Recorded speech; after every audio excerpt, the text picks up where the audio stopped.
Sagantaan keenya wiixata galgalaa eegalee kan har'aaf qixeessine keessa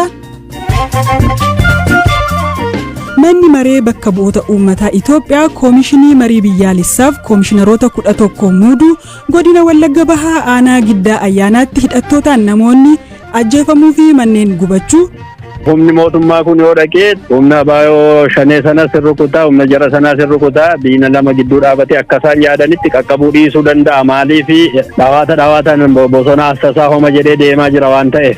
Poolisiin Keeniyaa lammiilee Itoophiyaa 108 seeraan ala biyyattii keessa socho'aa turan qabachuu Odeessaalee gaggabaaboos qabnaa saganticha fira ol balaayi isinii dhiyeessa.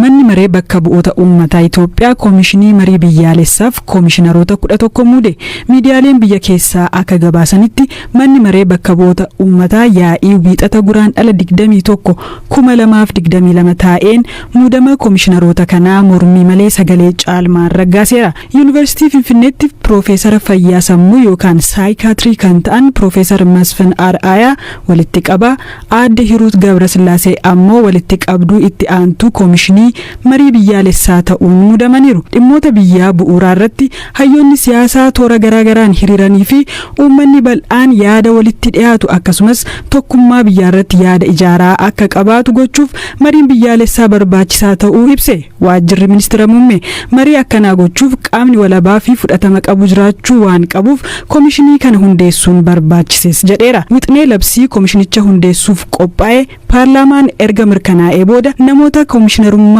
eeraman 632 keessa 42 adda baafamanii uummanni yaada akka irratti kennu godhamaa ture. Kanneen keessaa bu'uura labsii koomishinicha hundeessuuf baheen ulaagaalee barbaachisu kan guutan namoonni 11 adda baafamanii paarlaamaaf dhiyaatanii muudamni isaanii mirkanaa'ee jira. Akkaataa namoonni kunneen itti filaman dabalatee adeemsi hundeeffama koomishinii marii biyyaalessaa ifaa fi hirmaachisaa miti jechuun paartileen mormituu maricha keessatti akka qooda hin fudhanne beeksisan jiru. Gama kaaniin hidhannoon mootummaa waliin lolaa kan jiran TPLF fi waboo marii kan irratti hirmaachisuuf fedhii akka hin qabne mootummaan irra deddeebiin ibsaa ture.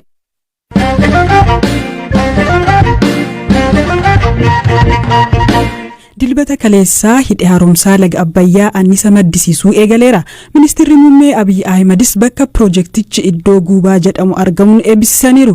Hidhi kun marsaa jalqabaan akka lakkoofsa Itoophiyaa adoolessa 2012 bishaan meetir kiubii biliyoona 4.5 kan guute yoo ta'u hagayya bara 2013 ammoo bishaan meetir kiubii biliyoona 13 qabateera. Hidhi haaromsaa yuunitiiwwan tarbaayinii 13 qabu keessaa yuunitiin tokko kan hojii eegale yoo ta'u innis anniisaa meegaawaatii 375 kan maddisiisudha. Sagantaa eebba hidha haaromsaa kanarratti waa'illi keenyi amansiisaa ifaa argame ture. Sirni eebbaa maal fakkaataa ture jedheen gaafadheera. Kaleessa egaa eebba hidha haaromsaa kanarratti anniisaa elektirikaa yeroo jalqabaatiif maddisiisuu eegaleera.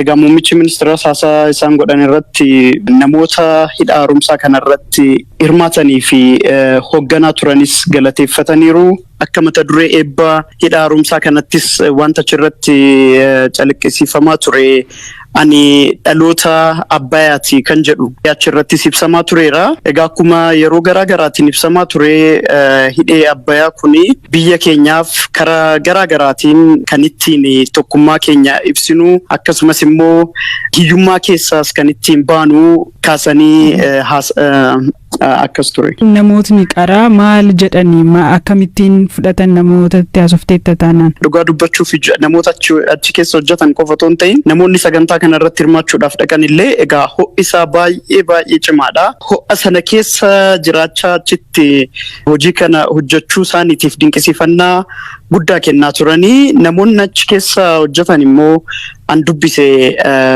gammachuu guddaatu itti dhaga'amaa ture. Namoota targee dubbise keessa namni tokko waan natti hime namoota yeroo jalqaba qaxaramanii hojii eegalan namoota 1,080 keessaa inni nama 1,060 ta'ee akka galmaa'ee fi ID isaas natti agarsiise yeroo inni hojii jalqabu sana wanti tokko amma ijaarame tokko kan hin jirree fi jalqabumarraa achirratti hojjechaa akka ture gaafa kan argus gammachuun guddaan akkasatti dhaga'ame natti himeera.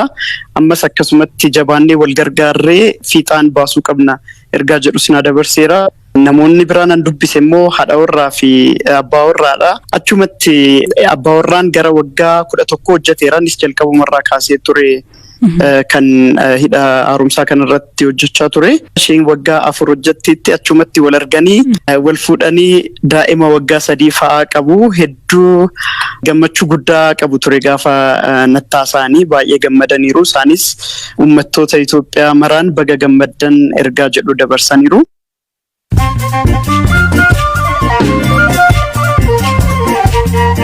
Dhaggeeffattoota keenya odeessaalee gaggabaaboottan darba. Lammiileen Itoophiyaa magaalaa guddoo Keeniyaa Naayiroobii jiraatan abbaa qabeenyaa lammii Itoophiyaa ta'ee fi ji'a 3 dura butamee achi buuteen isaa dhabame hiriira bahuun morman.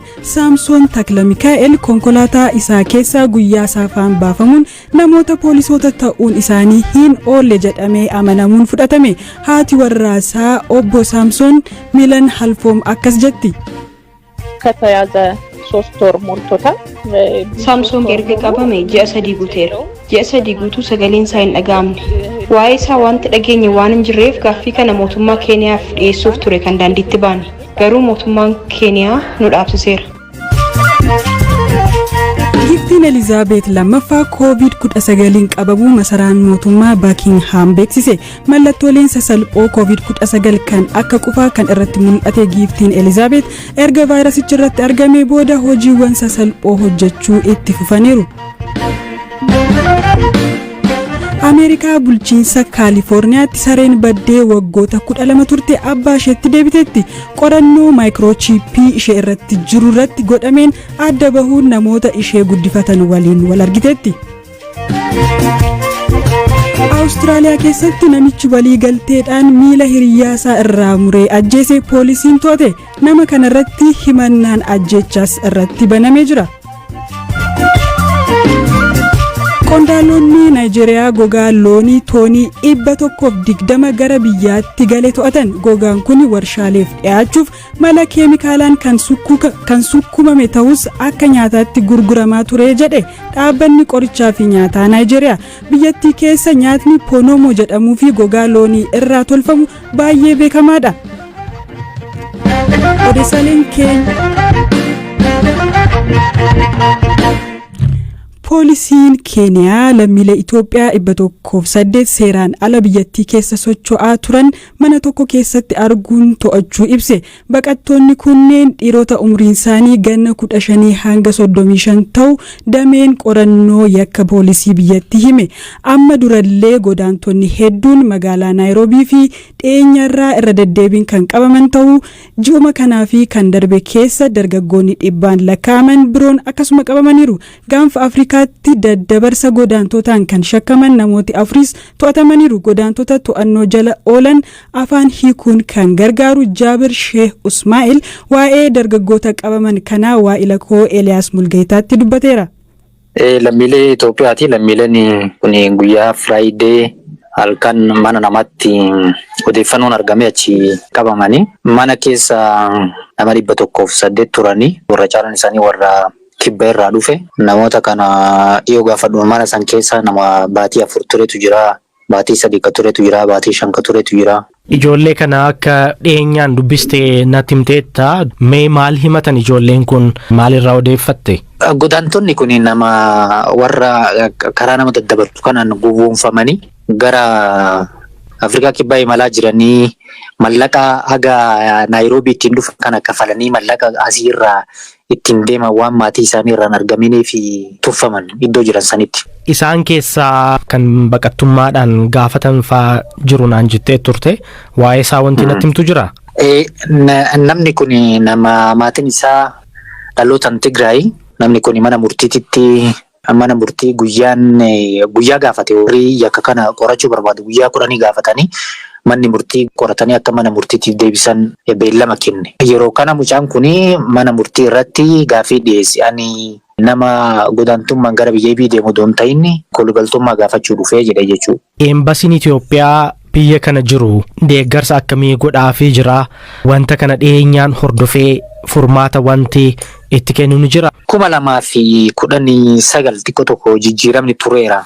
Yeroo isaan dhufanii godaantota kana bakka isaan rakkatanitti bira dhaabatanii argaa turre. Yeroo gabaabaa booda wanni sun jijjiirameera. Amma inumaa mootummaan Keeniyaa namoota kana balaa irraa oolchee yeroo isaan akka dhufanii interview godhanii lammii biyya sanii ta'uu mirkaneessaaf yeroo gaafatan beellama dheeraa kennu. So gara imbaasitiin qarqaarsi godhamu tokko hin jiru jedheetiin yaadaan.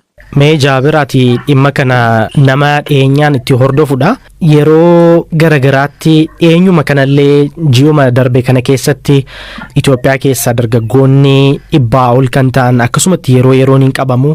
Akka nama dhuunfaa tokkotti ati maaltu sitti dhaga'ama kana faa gaafa ilaaltee itti dhiyeenyaan hordoftee jettu? Haala godaantota kana yoo ilaaltu nama yaachisaa fuuldurri biyya sanii.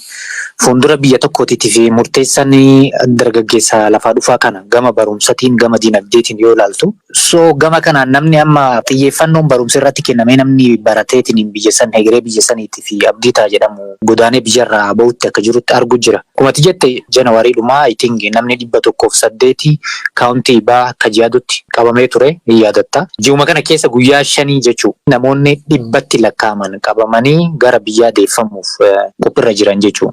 So kuni akka nama lammii biyya saniitiitti nama yaachisa.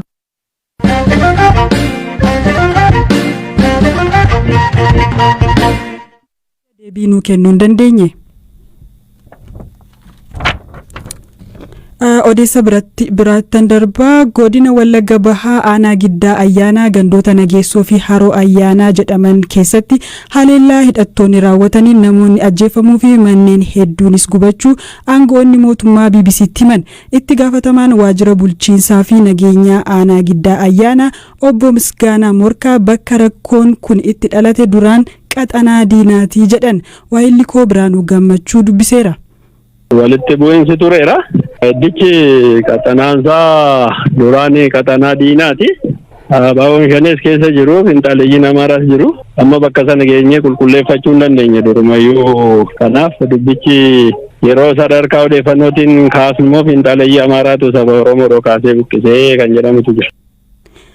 Hawaasni naannichaa bakka haleellaawwan kunneen raawwatanitti jiraatan qaamoleen nageenyaa mootummaa haleellaa irra deddeebiin kanneen hidhataniin isaan irratti raawwatu irraa nu baraaruu hin dandeenye jechuun komii ibsatu. Obbo Misgaanaan dhimma kanarratti kana jedhaniiru. Humni nuti qabnu amma kallattii garaagaraatan bakkumatti maqaa dhoote kana hundatti bittinnaa'ee hojii tasgabbeessuuf deemeera. Kallattii kiiramuus, kallattii limmuus olumaa gadi bakkatti maqaa dhoote sana deddeemaniiru. Haa ta'uuti garuu humna as jiruu fi humna milishaa fi humna addaa asii qabnuun immoo akka dhageenyetti naannoo sa'aatii 6 humni bobba'ee dubbichi amma eeddee dhaabbatutti dhaabbateera. Garuu rakkoon jiru isa isaan amma nurratti ilaalu waan jedhamu waan jedhu uummanni kaasotoo hin taane walitti bu'iinsi suni gammoojjii fi irra keessaa wal qabataa. Humni finxaaleeyyii suni warruma karaa aliitiin rakkoo geessise sanatu kallattii sanarra ol dhufe. Humni diinni Abaawoo Shanee jedhamu sunis immoo naannoo sana keessatti marantinii mashagee jira. Amma sana booda walitti bu'iinsi amma yoo humni mootummaa kun yoo dhaqee humna Abaawoo Shanee sanas rukutaa, humna jara sanas rukutaa, diina lama gidduu dhaabatee akka isaan yaadanitti qaqqabuu dhiisuu danda'a. Maaliifi dhawaataan bosona assasaa homa jedhee deemaa jira waan ta'eef. Maalee daarretti ilaaluu miti akkuma beekamu immoo humni